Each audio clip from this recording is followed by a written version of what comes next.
आवास संगठन द्वारा नेपानगर के यूनियन भवन में आभार कार्यक्रम रखा गया, जिसमें नेपा लिमिटेड के सेवानिवृत्त वीआरएस और रिटायरमेंट कर्मचारियों को 3 वर्ष के लिए आवास दिए जाने पर जनप्रतिनिधियों का स्वागत कर आभार प्रकट किया गया।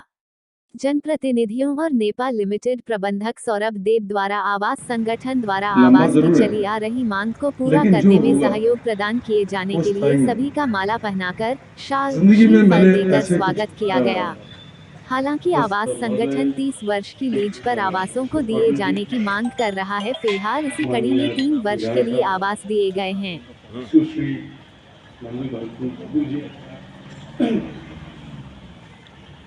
मंच में विराजमान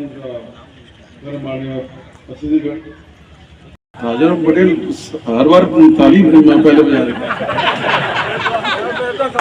लेकिन सोमवार को ही हो जाएगा।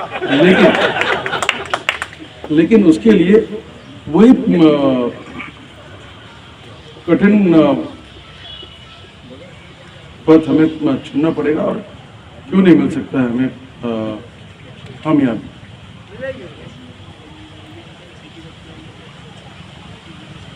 एक बार फिर आप सबको मैं ये प्रार्थना करता हूँ, लोग बुजुर्ग हैं, नेपाल लिमिटेड को आशीर्वाद देते रहिए, स्वस्थ रहिए, सुखी रहिए और जितना आप हमारा साथ देंगे ये मिल और ये नगर उतना ही तरक्की करें। धन्यवाद। आप लोग यदि परिश्रम नहीं करते, आप लोग त्याग नहीं करते तो मैं समझता हूँ कि नेपा मिल नहीं चल पाती। नेपा मिल का धुआं निरंतर निकलता रहे, नेपा मिल लगातार चलती रहे, इसके लिए हमारे स्वर्गीय नेता नंदू भैया को मैं याद करना चाहूंगा, क्योंकि मुझे अच्छी तरह से याद है जब पहली बार नंदू भैया सांसद बने थे रघुनाथ दादा, और तब कहीं जाकर नेपा मिल चालू है और नेपा मिल पुनः चालू हो, उसके लिए मैं हमारे सीएमडी साहब को बहुत बहुत धन्यवाद दूंगा कि आपने भी परिश्रम करके जो लगातार मिल चल रही है और मिल चल रही है तो यहाँ पर मिल चलती है तो नेपा नगर में चहल पहल रहती है, तो नेपा नगर में चहल पहल बनी रहे इसके लिए हमारी सरकार लगातार आप लोगों के साथ में। आप सब लोगों ने संघर्ष किया कि हमारे जो कर्मचारी रिटायर हो गए, उन रिटायर कर्मचारियों ने जिन्होंने पूरा जीवन यापन पूरा जीवन खपा दिया, उनके परिवार के सामने संकट खड़ा हुआ था कि अब ये अपना सर कहाँ छुपाएंगे, कौन सी छत मिलेगी। लेकिन आप लोगों की जो समस्या थी, ये समस्या कठिन थी, उस कठिन समस्या को सरल करने के लिए लगातार कई बार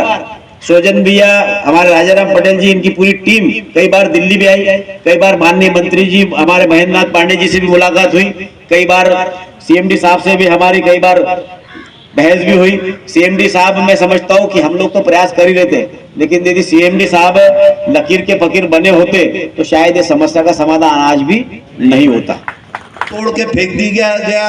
सस्पेंड किया गया, उसके इंक्रीमेंट रोके गए हैं, ये पूर्व में हुआ है, आपको नहीं मालूम होगा लेकिन सच्चाई है। और जो हमारे बड़े बड़े सेठियों ने, धन्ना सेठियों ने नेपा नगर में आज हम इतनी बड़ी बड़ी बिल्डिंगें देख रहे हैं, वो भी हमारे नगर के लोग हैं, कोई दूसरे नहीं है। उनके लिए किसी प्रकार की कोई बाधा पूर्व से आज तक नहीं हुई है, सिर्फ मारा गया है तो नेपा लिमिटेड का मजदूर, उसके पास कई प्रकार के व्यवधान पैदा किए गए और उसको प्रताड़ित किया गया। और उसके बाद हम सब ने इस संस्थान को चलाने के लिए, देखिए साथियों, मैं आज एक चीज बोल रहा हूं, मेरे को एक जगह इंटक में